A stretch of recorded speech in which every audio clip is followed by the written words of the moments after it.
Hey guys, this is Strength Coach Friedman, and this is the Strength Coach Friedman podcast. Today I'm joined by my good friend Louie, and today we're going to be talking a little bit about client evaluation. So Louie, when you're evaluating a first-time client, what do you usually like to do? Okay, well, first of all, thank you, Mark, for having me back on the show. It's always a pleasure to come speak with you and the rest of the strength and conditioning community. It's always a pleasure to have you, Louie. Thank you so much. So, as far as client evaluations go, I kind of break the evaluation into three different components. And what I'll be talking about primarily in this first section is the general client, the general person, not necessarily a high-level athlete, but how I would take somebody through the evaluation to determine what their baseline is in order to proceed with progressions and regressions. So the first component of my evaluation is simply having the client stand in front of me. And before they even do any kind of movement, I look for posture. I look for the height of each shoulder. Is there any asymmetry from the front position when they're standing there? Are the hips aligned? Are they misaligned? How are the feet turned? Are the feet straight ahead? Are the feet externally rotated? So I look for these things. And then I just tend to look at the person's chest, see how they're breathing. Some people tend to hike their shoulders and traps when they breathe, and you can almost see the tightness. So I look for whether the breath is coming from the stomach or it's coming through compensation of the rib cage and chest. Once I do that, I put them through a number of isolated joint movements, such as a single leg lift, a calf raise, a standing forward bend, a shoulder flexion and abduction exercise, and a series of neck movements, whether they're frontal plane, sagittal plane, or transverse plane. And in each of these movements, I look for a few different variables. First variable is the actual range of motion that they're able to attain. This range of motion helps me determine later on in my programming which exercises would be contraindicated for the individual. For instance, if the person does a shoulder flexion test and their shoulder or their arm is 30 degrees, 20 degrees off of the plumb line, which is that invisible line that kind of divides the body from the side, then I can pretty much determine right off the bat that that person is not eligible for overhead work at that point. I also look for, maybe in the abduction test with the shoulder, how is the scapula moving? Is the scapula upwardly rotating as it should to allow the shoulder to move through that movement, or is the movement coming exclusively from the glenohumeral joint? If that is the case, then there could be some stability issues with the rotator cuff, the function of the way the shoulder is able to maintain itself because it's not getting that assistance from the scapula. Same thing with the feet and ankles, as I mentioned before. I look at when the person comes into a plantar flexed position. Does the foot evert? Does it invert? When they're just standing in front of me, is the foot overpronated, which could be indicative of flat feet? So all of these considerations play a role in that first part of the evaluation. Something like having them twist sideways to look at their torso rotation and capacity could allow me to see what kind of exercises I could provide. So that's the first part of the evaluation, and I think it's an important part. And one other thing I didn't mention, I always ask for the presence of pain. What I mean by that is anytime the client is put through a motion, one of these numerous tests for each joint, I ask them, does this hurt? Did that hurt? Do you feel any discomfort?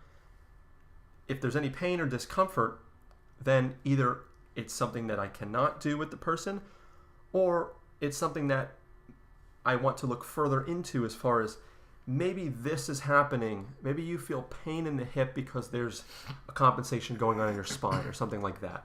So that's the first part of the evaluation. Then the second part is I want to start loading the person, giving them some challenging positions that test their stability while also testing their ability to produce force and maintain the range of motion that they displayed in the static assessment. So one of my favorites, I know a lot of people in the field refer to it as the bird dog exercise. I tend to call it a quadruped with arm and leg march. But what that allows me to see is from the prone position in which the hands and feet are both in contact with the floor, is the person able to lift one or two bases of support, meaning one of the knees and one of the hands, and stabilize that position with their core? Are they able to promote that flexion in the shoulder, that extension at the hip? Are they able to cue their glute to fire? Is their head relaxed, or is their neck tightening up when they do this? So I look for things like this. And each little component, each variable that I see in the movement that might be less than ideal tells me something about how I can proceed in the programming. Then after I do the bird dog, I typically like to turn them on their back. Many of the exercises we do in personal training are supine based. So I put them in a supine position, and I want to see how well they're able to bridge their hips off the ground using their glute muscles and upper hamstrings. And if they cannot do this movement, or the movement is compromised by either the presence of pain or lack of range of motion, or just a lack of understanding of how to contract these muscles, then each of those concerns branches off into a different aspect of how I would program moving forwards. Obviously, I would do it a couple more. Depending on what I see in these first two evaluations, I can typically determine whether I should try some more difficult planking variations to see how their scapula is able to mitigate stress and adapt. I also like to do pushing and pulling assessments in both the horizontal and vertical planes. I want to see, for instance, in a pushing assessment, is the scapula winging? Is the serratus anterior pulling its weight, so to speak? In the pull assessment, does the person understand how to drive their rib cage forwards and their scapula backwards when they pull? Or do they tend to be very biceps dominant? So I look for the, as I said, presence of pain, but also just these cues in form. And one of the great things about having a session with the client in the beginning for the assessment is when we do these exercises, I can kind of teach them as well. I can teach them, this is how you want to approach a pull. Try to feel the activation of the mid-back muscles, of the rhomboids, of the traps. I can kind of talk the client into these types of movements. And then the last part of the evaluation, and one that I feel is typically overlooked, is a movement assessment. First thing I'll do is just have the client walk briskly, of course to their capability, down and back a few times. I look for, are the hips transferring left and right, or are they maintaining stability? What does the foot look like? Is there any kind of hitch in the step? Is there any kind of discomfort? With a lot of the older clients as well, you can look at their eyes. Are they looking at the floor? If they're looking at the floor, they might be worried about falling. If they're worried about falling, then you immediately know that there's certain exercises that they don't feel comfortable doing. So the walking is very important. Next, I'll change the plane. So instead of having them walk in the sagittal plane, I'll tend to bring them in the frontal plane. Let's do some side steps. Let's do some crossover steps. Do they understand their awareness of space, their awareness of where the body is moving through that position? And like I said before, look for the balance. The balance is very important. Now, once I do these couple of evaluations as far as walking in different patterns, then I just determine whether I can start adding velocity. In the test, I'll say, if I feel that it would be appropriate, I say, okay, give me a jog. Let me see how the run cycle looks. Let's see how the ankles accept force. Let's see if there's any undue stress being placed on the knee. Are the hip flexors creating that cycle, or are they not firing to their adequate capacity? And then what that tells me is, if the person is displaying that they can generate velocity and a level of lightness on their feet, then that opens up the possibility for introducing them to more challenging types of training like ballistic and plyometric exercises down the road. Not in the evaluation, but down the road. If they cannot produce that velocity, then I look at other exercises to tell me if they lack requisite strength and power for ADL function, which is activities of daily life. For instance, I'll have them do a sit and stand test during that movement evaluation. So let's see how you're able to get down into a seat, up from a seat. Obviously for athletes, they'll all be able to do this, no problem, but let's look at the way the hips flex and extend. Let's watch the way that the person is able to essentially transfer themselves through their space. And once I do these 3 different breakdowns of evaluation, I have a pretty good understanding of how I can proceed with them as far as the appropriate progressions and regressions that I can start to give them in the actual training. How would you approach this, Mark? Well, first, Louie, I want to say that a lot of good information you just threw down. I definitely have a similar approach, but I tend to break mine up a little bit differently, although I think I cover all the same things that you do, but how I organize it varies a little bit. So I'm going to talk briefly a little bit about how I would structure my evaluations when I was working for the South Carolina Army National Guard. So with the South Carolina Army National Guard, I had different soldiers coming to me with different needs. I'd say the most common need was improvement on the Army Physical Fitness Test. And for those of you that don't know, the Army Physical Fitness Test, or APFT, pretty much entails 3 exercises, 3 activities. First, there is a 2-minute push-up evaluation. How many push-ups can these people do within 2 minutes? The second component would be the sit-up. How many sit-ups can be done in 2 minutes? And then there is a 2-mile run, and they're scored on how fast to complete the run. All 3 components of this test are scored up to 100 points, although they do have an extended score beyond that. And an individual must score at least 60 points on each category for a minimum of 180 points to pass the test.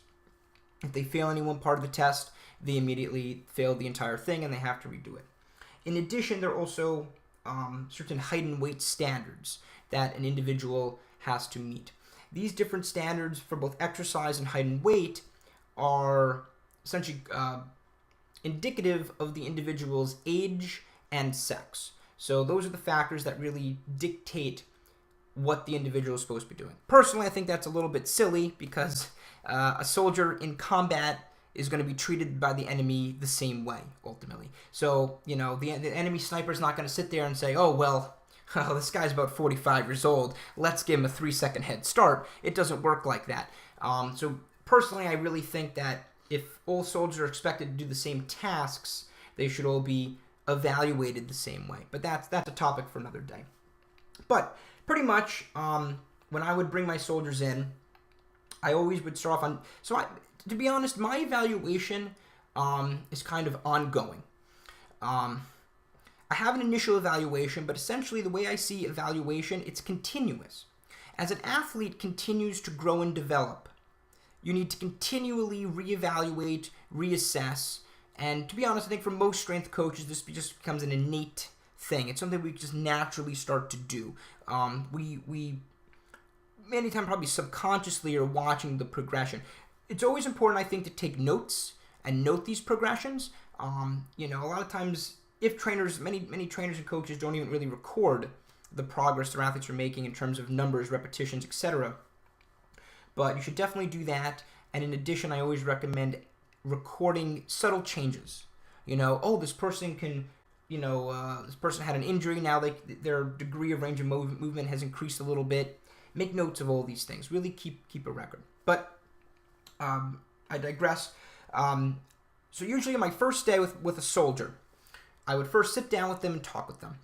I would go over, find out what their problem was. Are they failing the APFT? If so, what part? Usually it was the run for most people. And then, are you meeting your height and weight requirements? Are you in the right zone that the Army allows? And then from there, we would go through, some background information. Do you have any previous injuries? Any health problems? Are you taking any medications that might create an issue with exercise? For instance, a beta blocker that's going to limit your heart rate. So I kind of get as much background information. I also try to find things that will motivate the individual to keep them on task.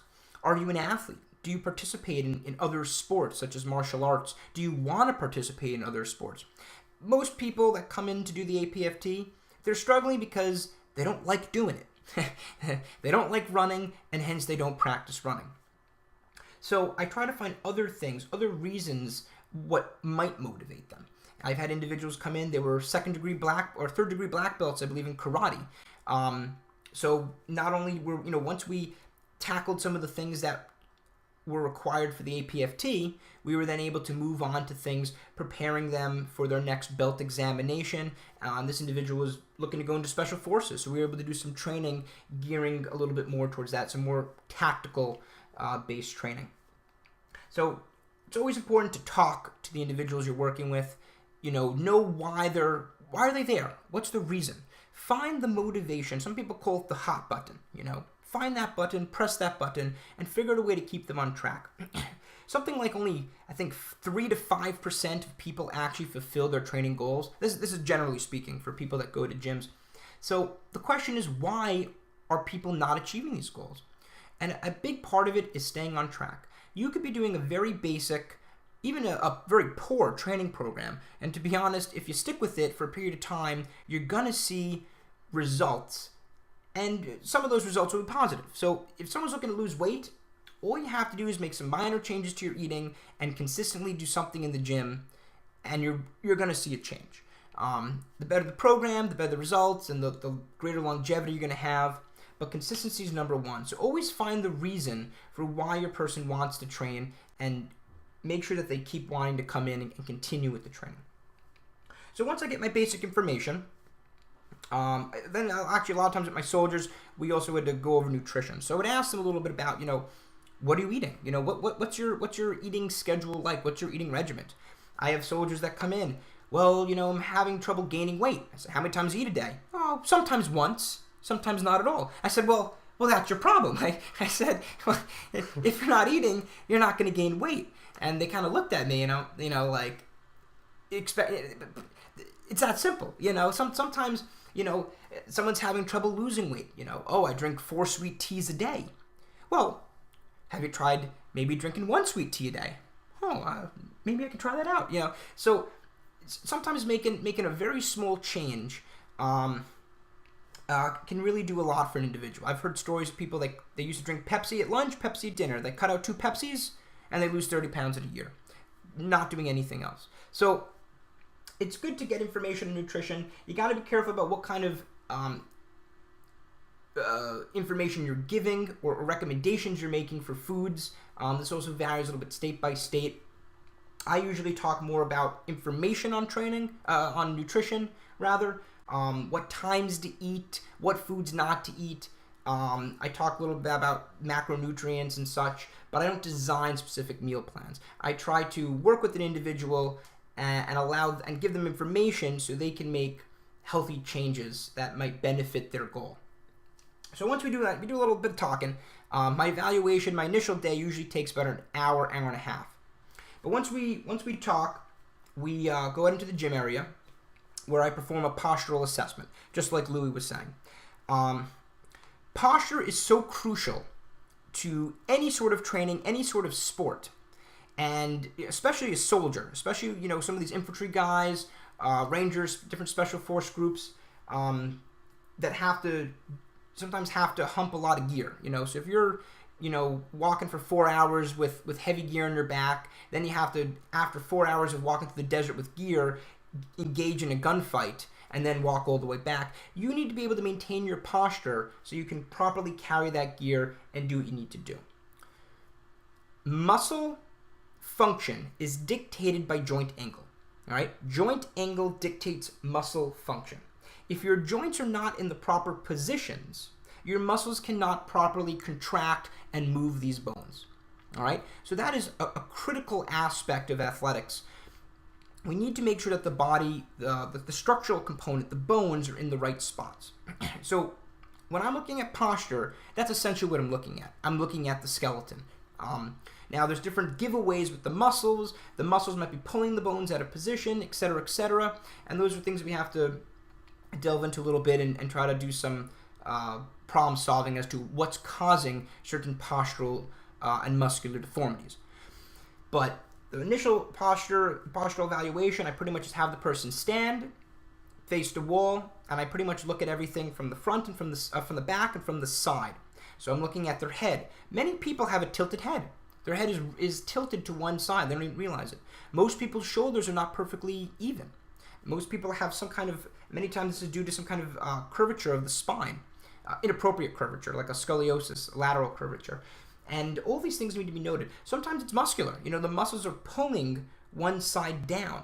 But it's always important to make note of these things because, again, if the joints are not lining up properly, you can't expect the muscle function to be proper either.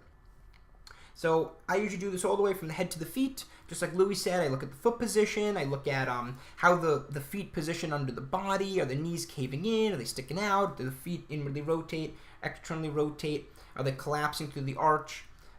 Where are the arms? A huge one is the arm position. So many people, their arms come forward. Their arms are forwardly migrated and inwardly rotated. And that's something that I need to correct. And a lot of forward heads. You ever notice, if you look at people, good posture, your ear should stack over your shoulder, your hip, your knee, your ankle. But most people don't have that. You got a lot of anterior pelvic tilt. It's a very common one I see. So the hips are forward. The lower back is now overarching. With a hyperlordosis. Then people try to compensate through the thoracic spine. Shoulder blades kind of come forward. Arms rotate in. Heads protrude forward. So there's a huge amount of deformity of the posture. And I would see a lot of the similarities between my soldiers. So I had a similar way of working some of these issues. So once I kind of get a baseline of the posture, I try to take a look at what can be corrected with verbal cues. So I'll usually go over the postural assessment with the soldier, say these are the issues. Let's try to, I give them some cues on how to properly position the feet, tuck the pelvis, retract and depress the scapula, and create intra-abdominal pressure and through the core, and then pull the head back so it's in alignment. Sometimes they can actually make it a correction just like that. Other times the deformities are so severe, it's going to take more work to get them back to that neutral position.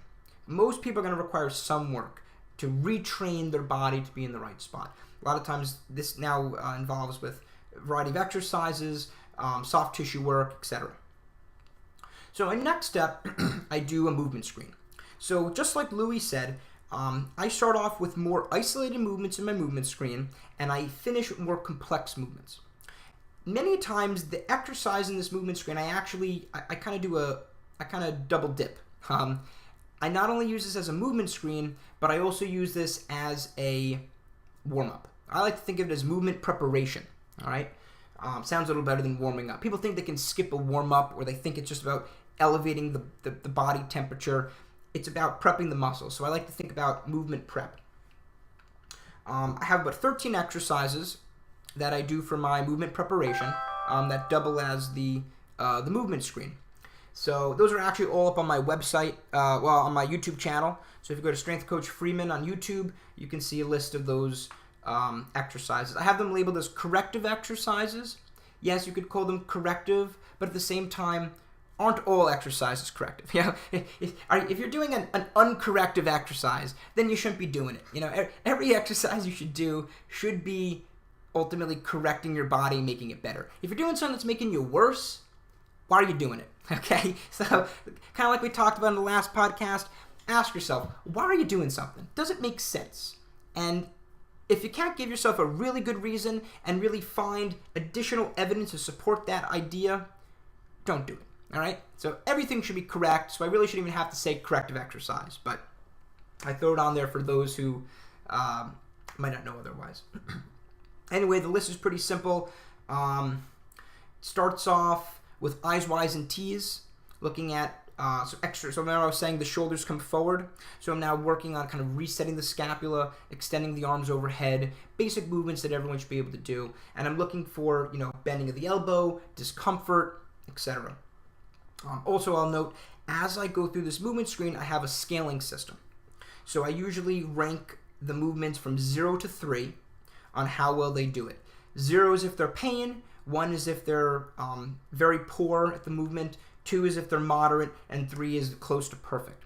So each exercise varies a little bit on how I scale it. Movement screens are always a little bit subjective, but that's okay. It's supposed to just kind of give us a baseline of where someone's at. Sometimes the subjectivity can be good because we can kind of use it to vary to different types of clients people working with. But my basic movement screen starts with the eyes, wise, T's. Then it goes to what I call the snow angel, which is just a abduction in the frontal plane of the arms. Then from there, I move to some scapular exercises. I have one I created. I call it the scapular protraction retraction.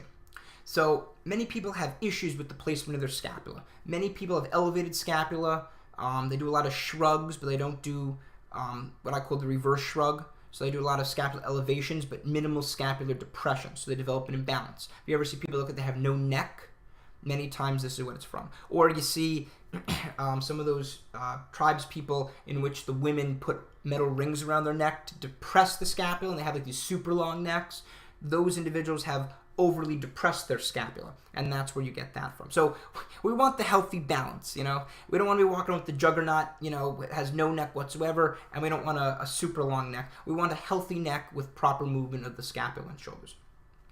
But as I talked a little about, I believe in our last, actually I don't know if I mentioned this last podcast, but one of the key things I look for in training is scapular placement.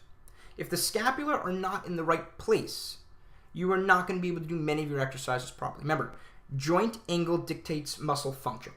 And scapular placement is crucial for the majority of exercise you do in the gym, including upper body exercises. So it's crucial for it's crucial for upper body, of course, but it's even important for a lot of lower body exercises in order to load the weight properly. So things like squats, Olympic lifts, deadlift, crucial to have your scapula in the right position. So I start to teach scapular retraction and depression. Most people naturally, or at least the people I've worked with just from day-to-day life, our computers always being in front of our bodies, have scapula that are forward and elevated. So they're protracted and elevated. I want retraction and depression, and that's what we start to train. Then from there, I do a quick torso warm-up. Again, I always check about injuries. Like I mentioned earlier, in case someone has a herniated disc or some kind of problem, we might skip an exercise. There's no need. If I think it's going to be a problem, just skip it. There's no need to do it if you already know a problem exists. So I would say skip it off the bat. It's something you can always retest in the future if the person's comfortable or the pain starts to subside. But don't do anything you know is going to be a problem. It's okay to skip. Don't just do it because it's written there. So I do just a lateral flexion of the spine. I call it the side bend, see how far they can reach.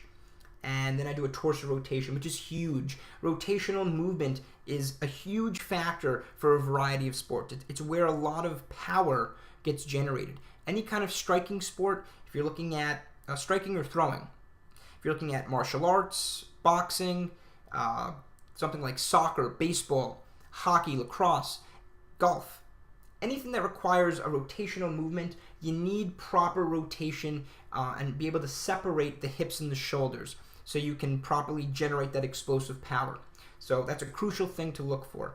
I'm going to do another podcast on core training and talk a little more about that. But one of the reasons why some people or some coaches give core training a negative rap is because they're training improperly, creating imbalances in the core, and it's actually taking away from the athlete's ability to generate power and move.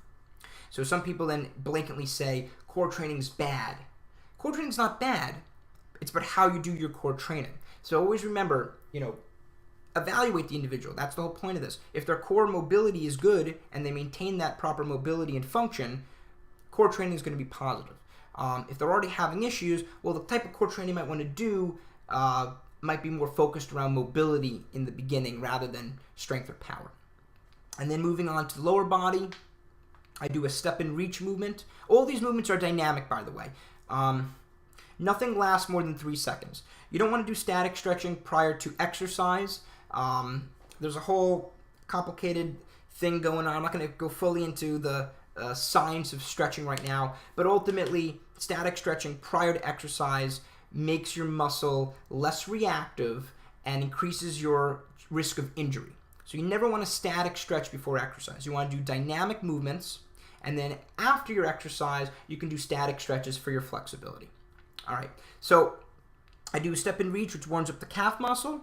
Then I move on to a knee hug. So that's looking at balance. Can you balance on one leg? Bring the knee up to the chest. We're looking at a little bit of flexibility in the hamstrings. Then from there, I usually have them do, I call it the external hip rotation. Usually I'll have people do this seated. For more advanced individuals, do it standing. Essentially, they sit at the end of a chair, cross one leg over the other, and they gently press down on the bent leg to open up the hip. So make sure you're not pressing into the knee or causing any pain. It's about opening up the hip and working on external rotation. And then I also have a lift component where we take the hands, put it under the bent leg, we lift it up. This is a great exercise. I've seen a strong correlation.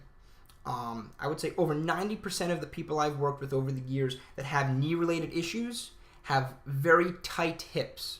So it seems that many knee issues, stem from either hyperextension or improper rotational movements. So if you are very restricted in your hips, which are the ball and socket joint of the hip, it's not a true ball and socket joint, but it's one of the most mobile joints in the body.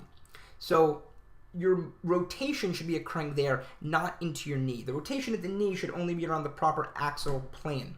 If you're rotating the transverse plane of your knee, that's going to be a problem. That's when you tear a meniscus, you tear an ACL, or one of the other ligaments in the knee.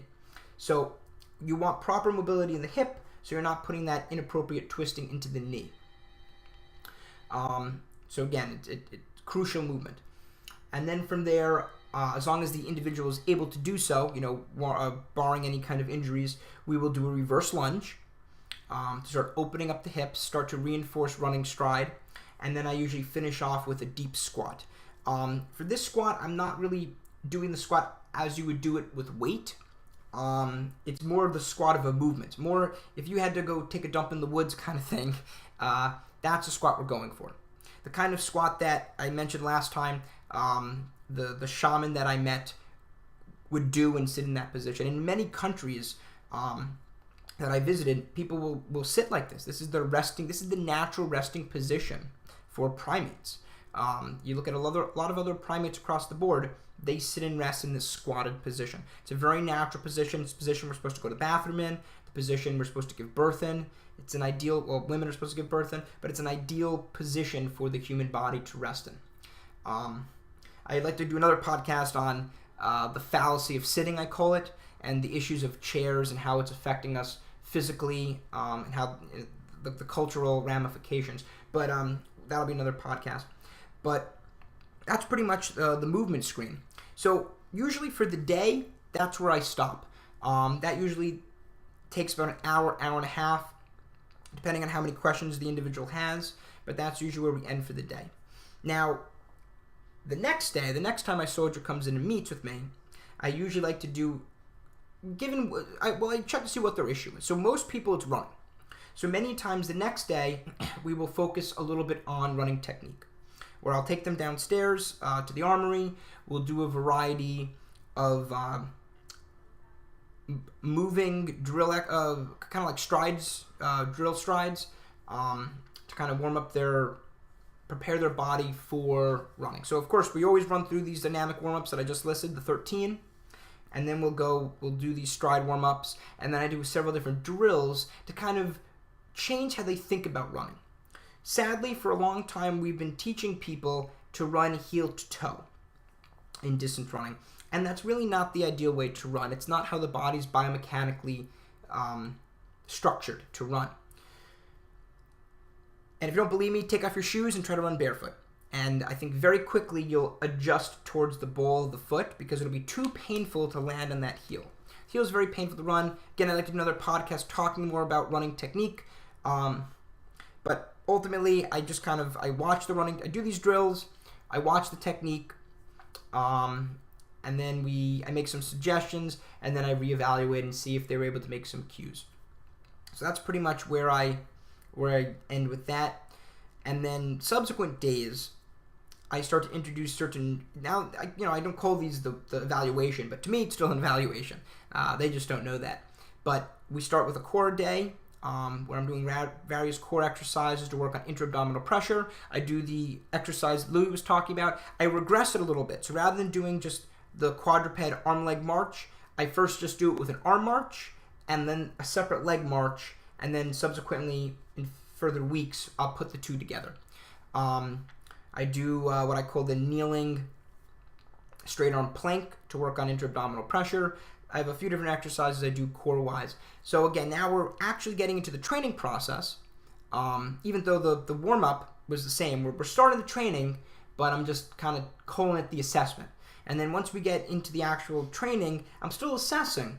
I'm still making notes, but I'm actually giving them stuff that they can do and use to improve, but I'm also keeping tabs and using it to track progress as well.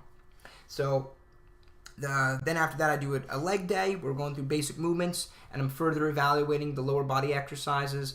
And then we usually do a day based around push-ups, because that's what the military wants. I try to do other exercises as well, and depending on the equipment I have accessible, we'll do different upper body training as well. That's pretty much how I break down my evaluation for this population. Now, looking at different populations, the evaluation is going to change.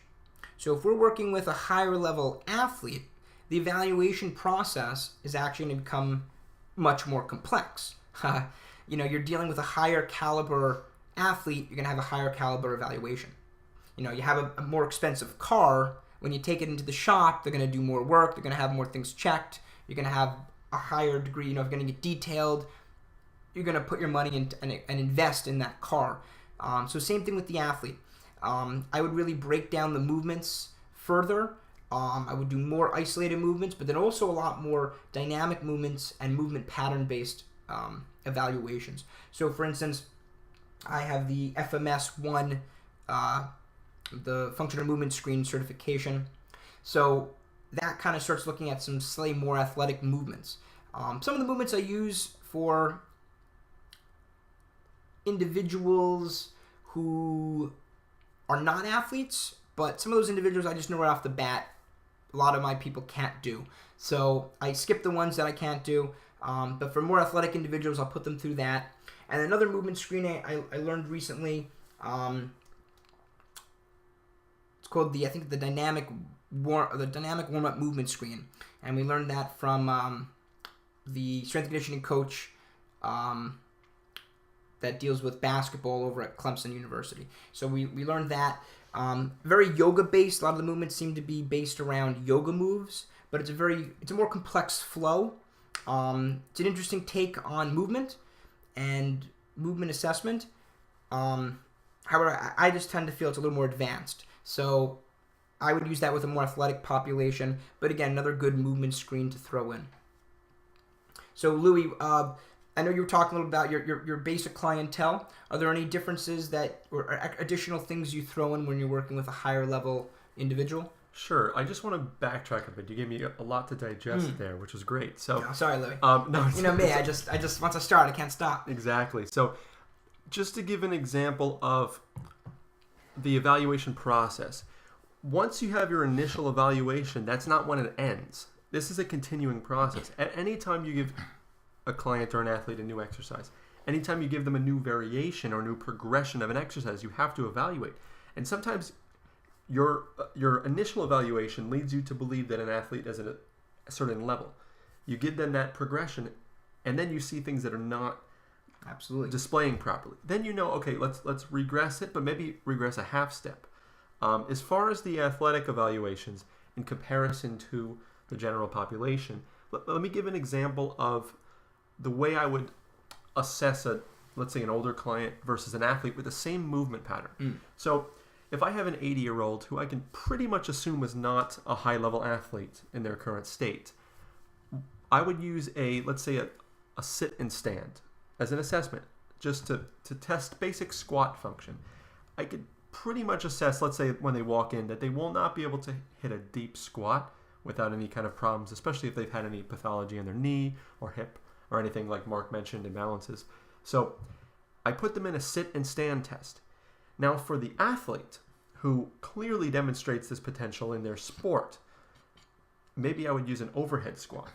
Or maybe if I were working on a frontal plane lateral squat, for a general population client, I could use a simple lateral squat with a bit of a hip flexion.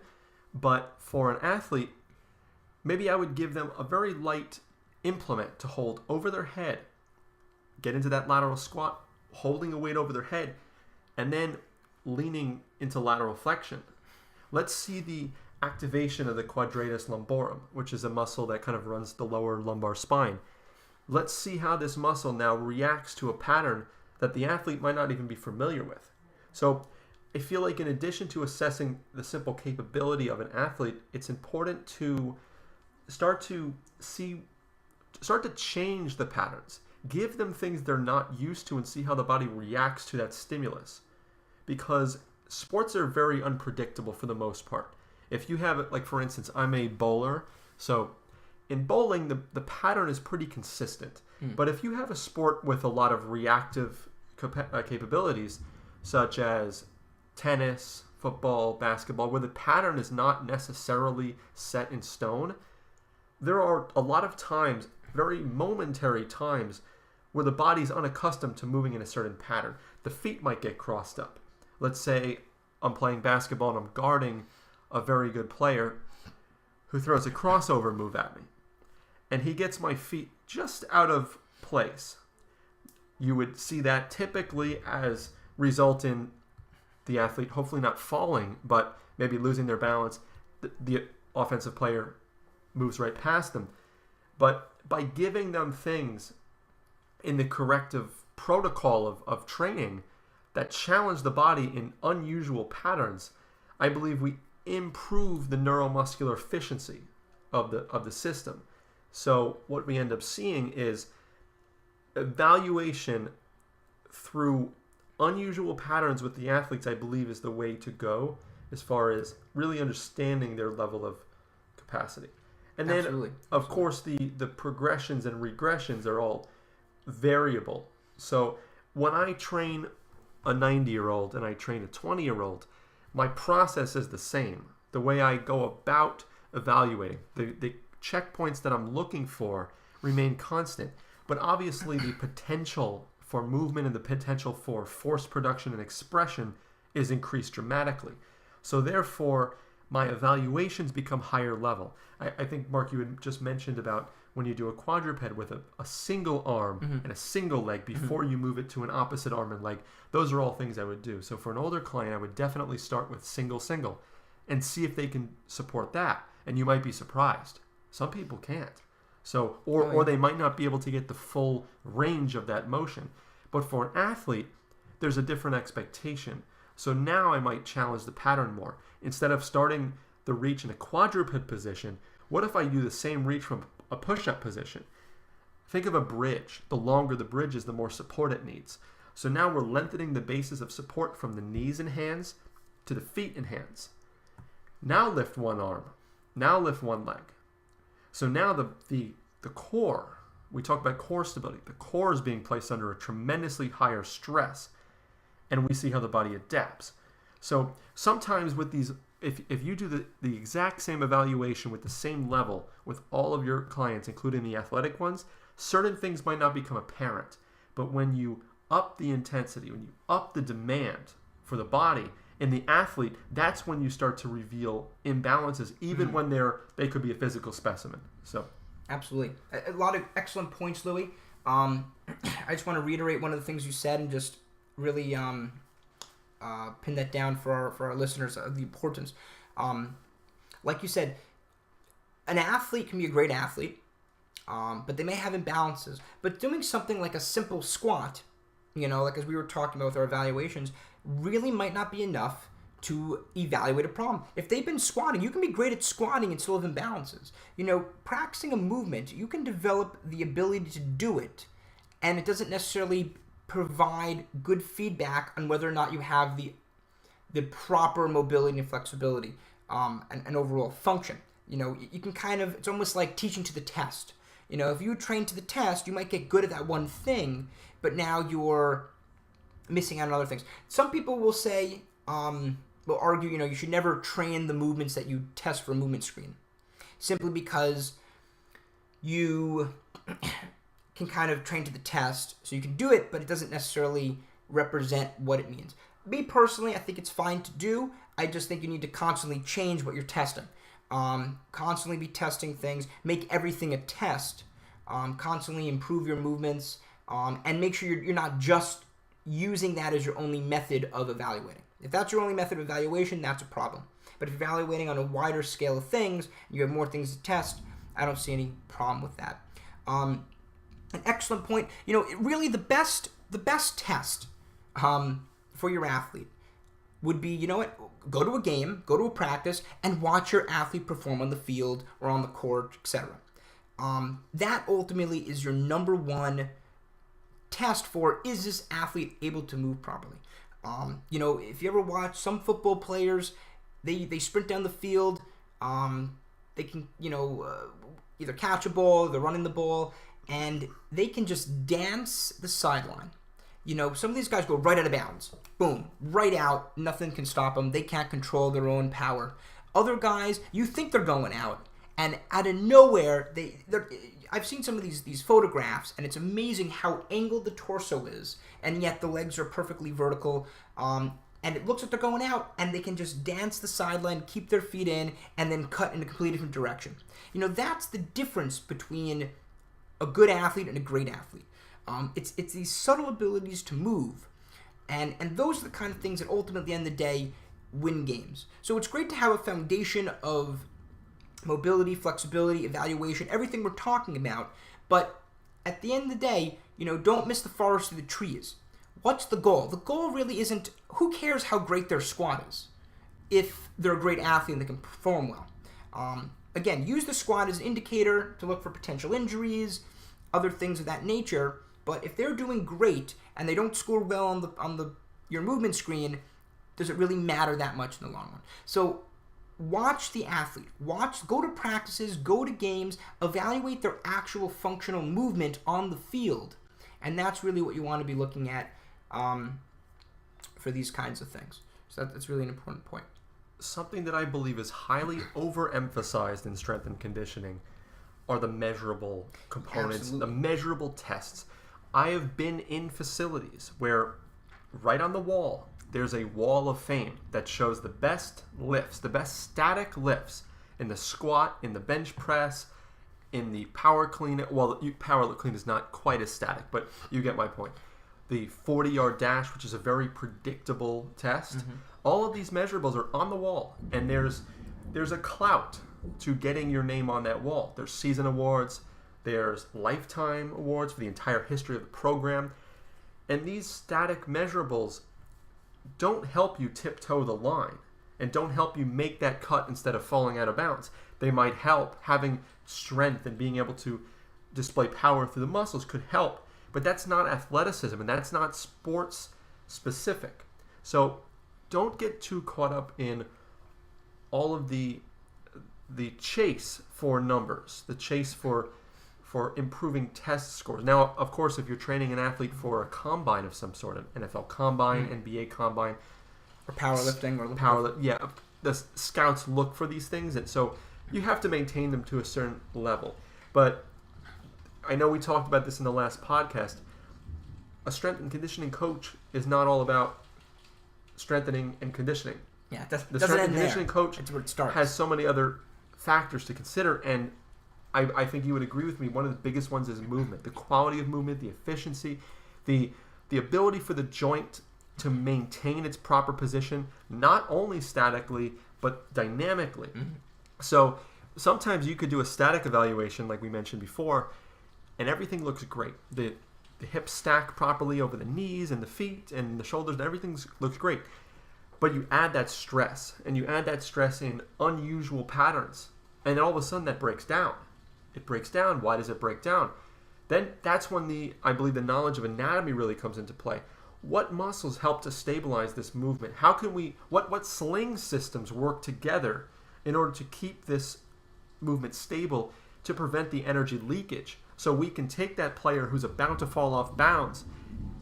He can lose his position, he can lose his center of gravity, but he can maintain that efficiency through the kinetic chain and then make that cut and stay in bounds. And I think that's all the difference. So would you agree? Absolutely.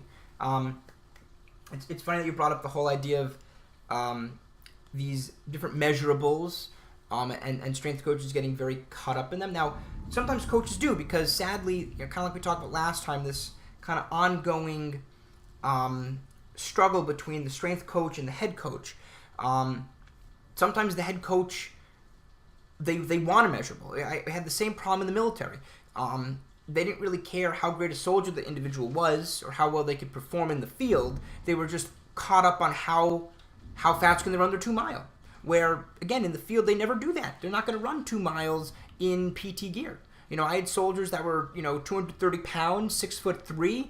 These guys were monsters. These guys could ruck for days. These are the guys that would be able to carry out an injured squad member. Someone got hurt on their team and they needed to be evacuated. This is the guy that would not only be able to take their gear but carry their teammate out. But yet they struggle on the 2 mile run, but they can ruck for a continuous amount of time. So we need to, we get too caught up in measurables sometimes. Sometimes it's for the job, For my job, that's what they were looking at. They didn't care about if these guys were combat ready. They cared about how many push-ups and sit-ups they could do, which really equate to minimal in the field. There's much better ways of testing whether or not a soldier is going to be able to do what they need to do in the field. And again, applying this to sport, as much as it's important to test different measurables. So I want to do another podcast on the idea of test batteries and how to design a good test battery, which would be the various tests, 40-yard dash, T-test, squat, and it's good to see improvement in those. But again, that doesn't always necessarily correlate to improved athleticism. So again, you always want to look for the weakest link.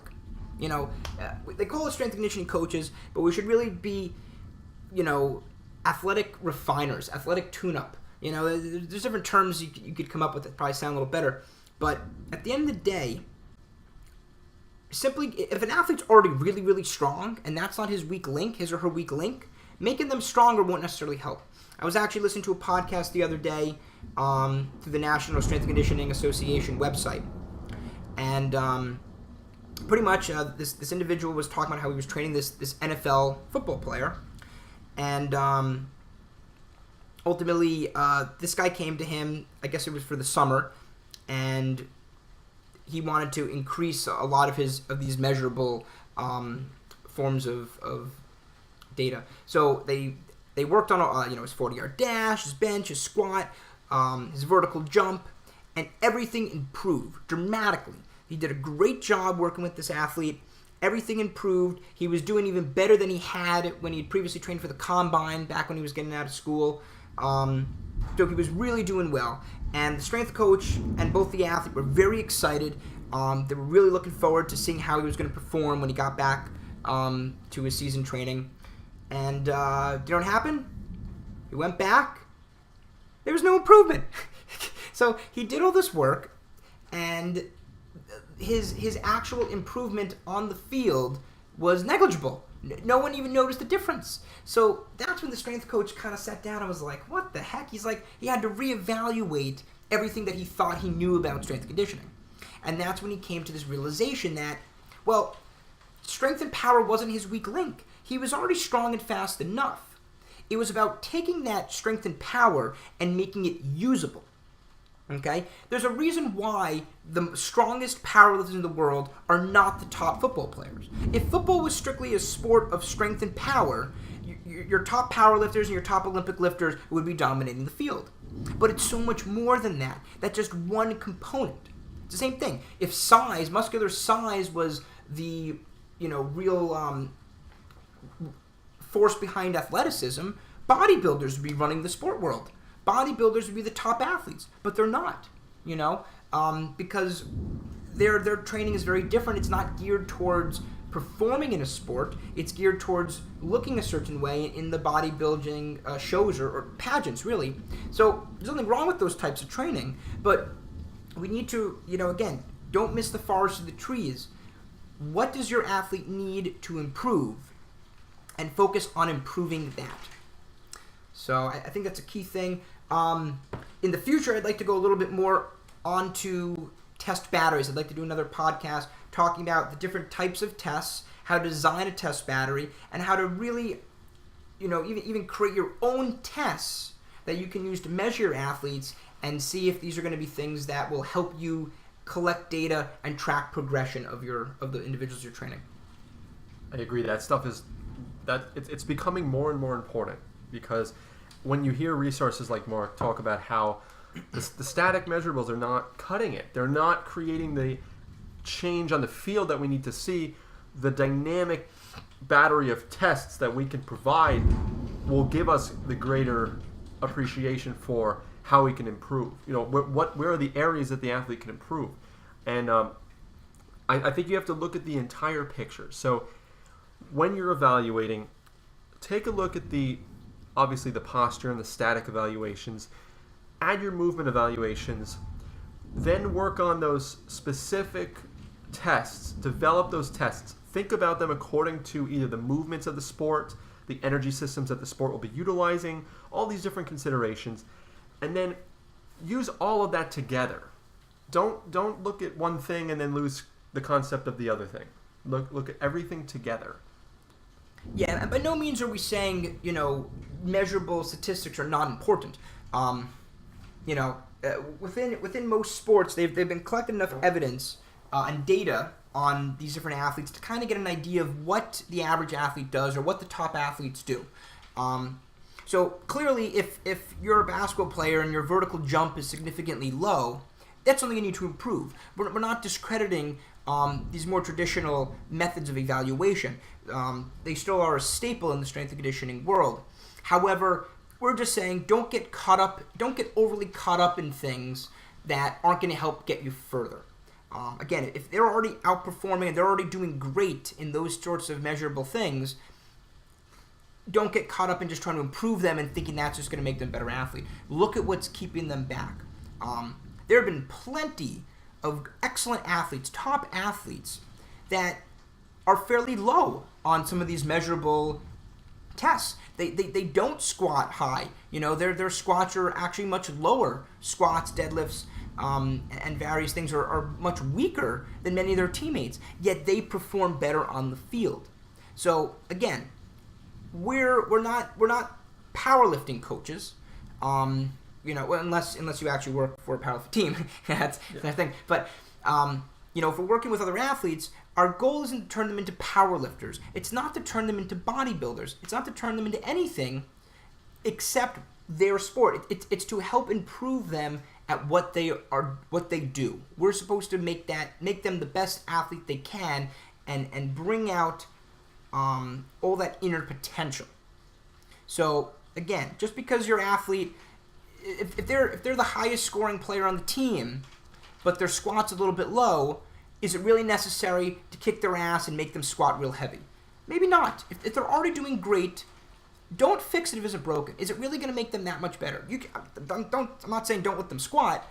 I'm just saying don't add in risk that could potentially cause a problem when the individual is doing well. And far too often this happens. You see an athlete who's doing really well, you get a new coach, and the coach tries to change everything.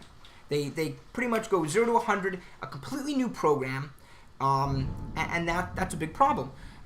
Because sometimes if the athlete's used to that and it's working for them, why change it?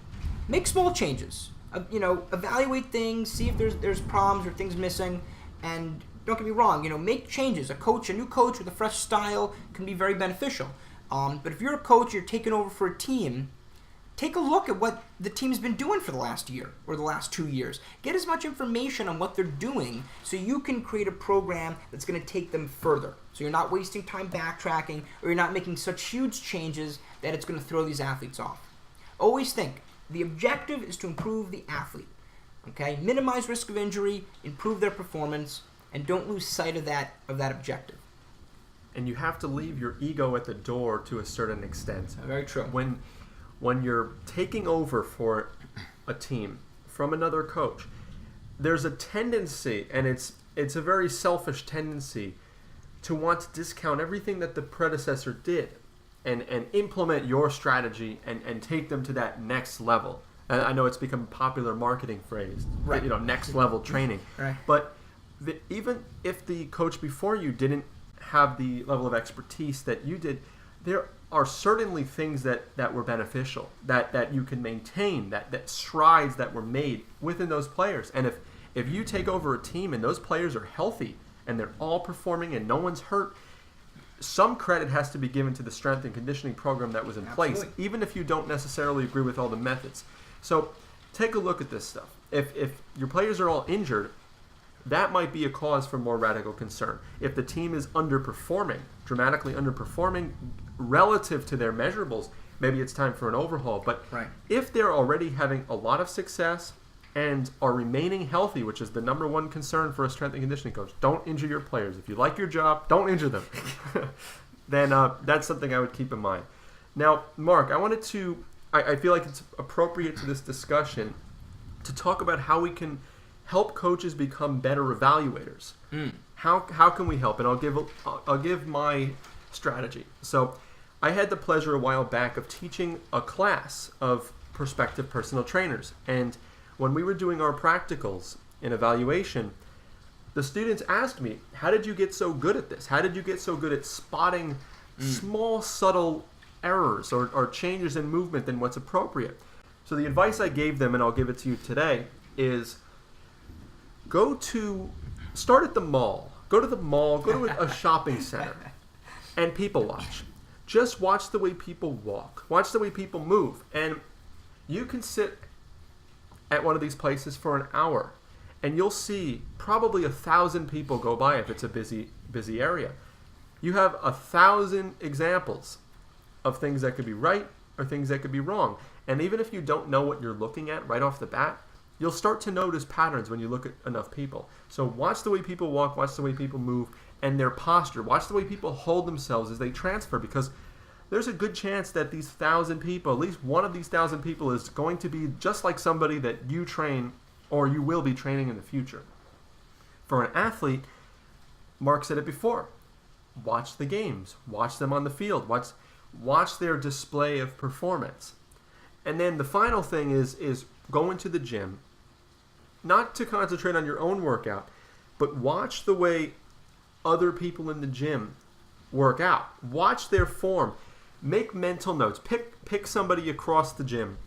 Watch them doing a squat. Try to pick out areas that you would fix. If I were to think about this, if I were to walk over to this person right now, how could I fix their squat in 5 minutes?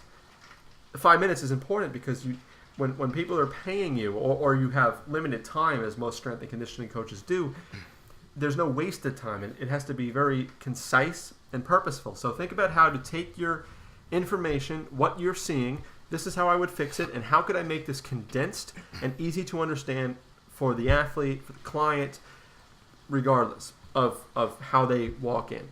Understand the movement. Become a student of movement. And then take all of that research that you're doing just by watching people and then apply it. And also practice these assessments and drills with people that you know, your group of friends, your family. Practice these things, because the more fluid you can become in delivering an evaluation, understanding how to pace your delivery as far as speaking and educating the client during the evaluation and the athlete, then the better off the entire process will be, and the greater they will buy into what you're trying to provide. Excellent point, Louie. I'll just say I do those things as well. One thing I want to add, we subconsciously are constantly evaluating each other. Okay, we're biological organisms. We're always looking to mate at the end of the day, and posture and physical appearance relate very much to our survivability and our ability to perform, and in earlier societies, survival. So when we subconsciously recognize when people have good posture, bad posture, when they move elegantly or they're moving with a limp. So we already have the biological framework and perception to pick these things out and to notice them. We just need to train ourselves to become attuned and be attuned to what we're seeing and be able to distinguish rationally what's causing it as coaches. So again, we already have all the equipment, and we're already doing this subconsciously. The question now is, again, making a mental note of when you see these things. But I'm at the point now where, unfortunately, maybe I'm constantly reading people's posture. Anywhere I go, I'm constantly looking. I see a cute girl walk by, and I'm like, oh yeah, look at the deformity of the cervical spine. Look at the anterior pelvic tilt. Oh, this is a mess. And it's, I'm not trying to be derogative towards anyone, but I'm just saying it's something I tend to note now, and I sometimes can very quickly size up. I don't try to judge anyone, but I kind of size up the importance of that a coach puts on posture. If I see a trainer or a coach and they're walking around with severe imbalances, to me it's a red flag that they don't see that as an important thing, or at least they don't recognize it within themselves. They can still be a good coach with imbalances, but right there, that alone starts to diminish credibility, at least in my mind. But yeah, I'm very guilty of even at the gym, I'm constantly. The best way to learn is to see what not to do. So I'm always looking at what's going on. Not in a creepy way, but sometimes people walk by, or you're doing an exercise that happened to be in front of you. And I'm constantly seeing, as a trainer, I used to have to work the floor in certain jobs I had where I was supposed to go up to these people and assist them in the gym. So it's kind of just become an innate part of my process of what I look for and how I evaluate these things day to day. So, don't be a creep. If you're any people watching at the gym, don't stare, don't be rude. But it is always important to take a look at what other individuals are doing. You can really learn a lot. Like you said, be a student of movement. Look at what people are doing, and to be honest, you'll catch on pretty quick. And I've gotten decent. I think I've gotten pretty good. I've had clients try to trick me. I had some skeptical soldiers when I started my job with the South Carolina Army National Guard. So I had a couple soldiers that I was evaluating, and a few of them withheld information. Now, part of it could have been they didn't want the military knowing about certain injuries, and other things. I think they just kind of wanted to test me, and pretty quickly I caught it, and they were quite impressed. So if you want to impress a client, pick out, see something that they have an issue with that maybe they know about or don't know about, and bring it to their attention during the evaluation. Because I'll tell you, for a year and a half, I must have heard this guy at least 10, 15 times tell other people, he goes, and he saw my hip problem and how it was tied to my ankle, and he just brought that up a lot of times. So it's good to just help build your credibility. If you actually know what you're talking about and you can see things, and people will come to respect that sometimes, if they know that, if they can actually see that you know what you're talking about. And, because I'm just talking right now, like you guys in there, who the hell's this guy? What does he know? And that's fair, I understand that. But if you're actually in a situation where you can act, or you're working with a coach, or you're training an athlete, and you can identify a problem, correct the problem, and they can see that process, they're going to become a bigger believer in what you do. And that's always important, Don't just talk the talk, but walk the walk. Show people what you don't just say what you're going to do for them, actually do it. And I know you discussed before in the evaluation, just getting to know the person, you want to create value. If you're with a team, then you're an employee of the school. But if you're in the private sector, or you're a trainer and you have to develop a client base, that's a great way to make a connection. It's not getting to know their dog's name, but it's picking out something that they might know and have not told you, or they don't realize, that really has merit, that could maybe tell them, give them a mental note.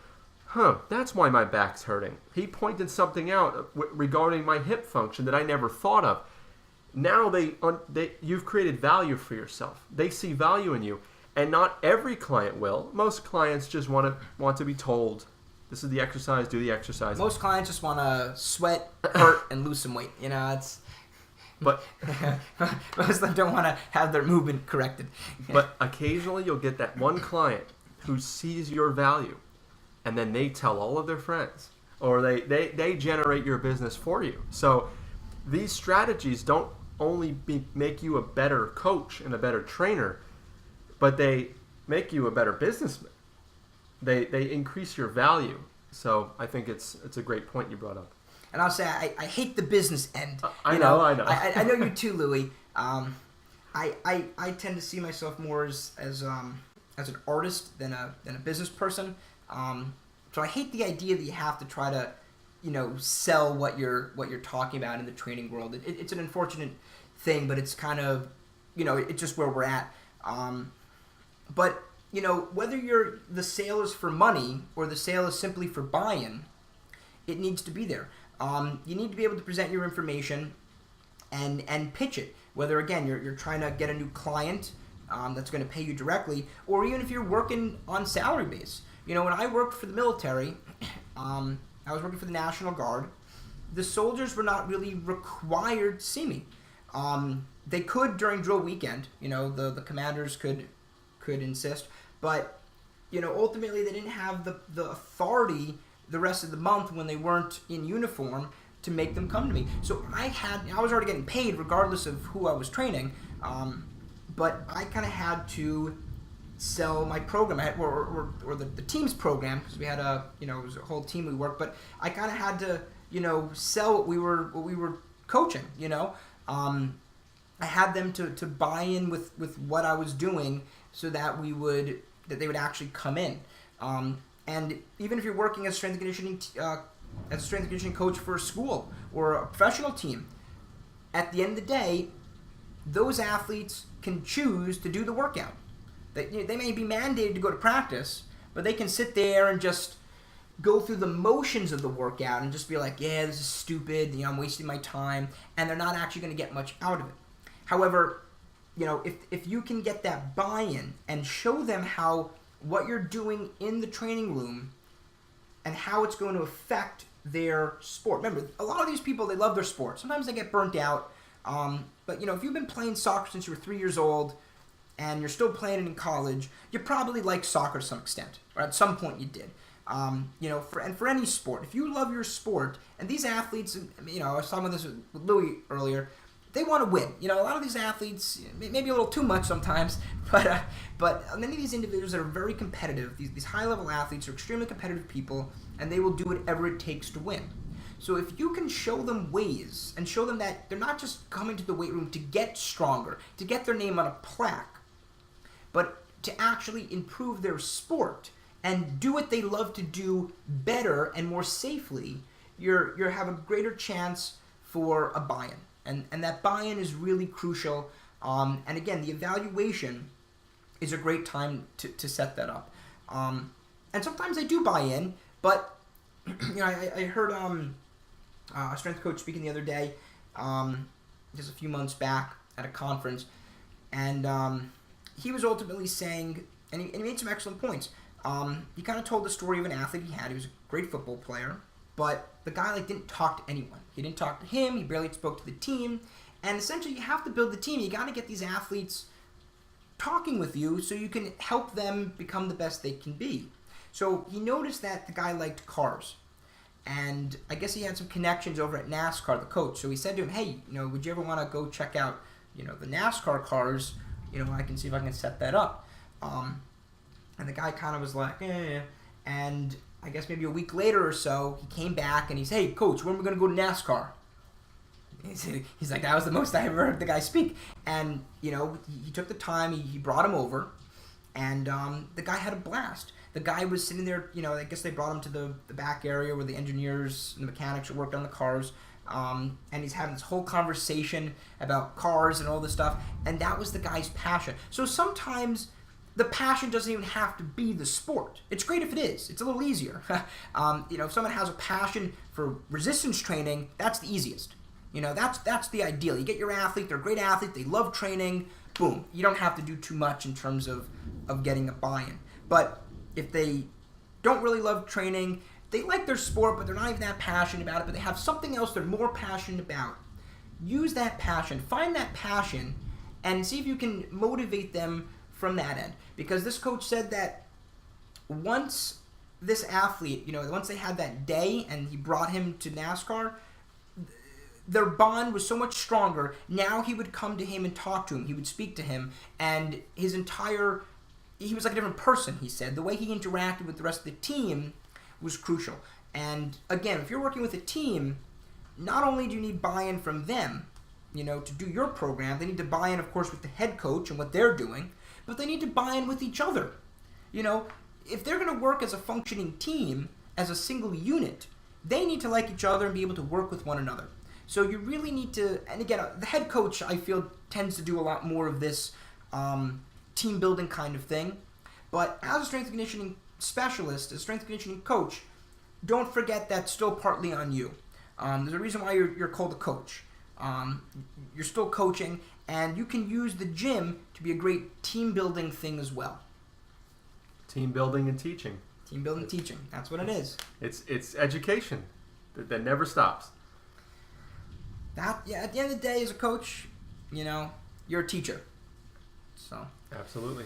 Well, guys, I think that's where we're going to end today. We got a little off topic, but that's what we like to do it over here at the Strength Coach Friedman podcast channel. So appreciate you listening, and hope you got a little information that's going to help you work with your clients and your athletes, and help you put together evaluations that will help you to continue to see great results and help you and your athletes improve and, again, kind of grow as a cohesive unit. Absolutely. Thank you all for listening, and thank you, Mark, for having me on the show. Louie, it's always a pleasure. Thanks again, guys, for listening, and please stay tuned for future content on the Coach Friedman Strength and Conditioning podcast.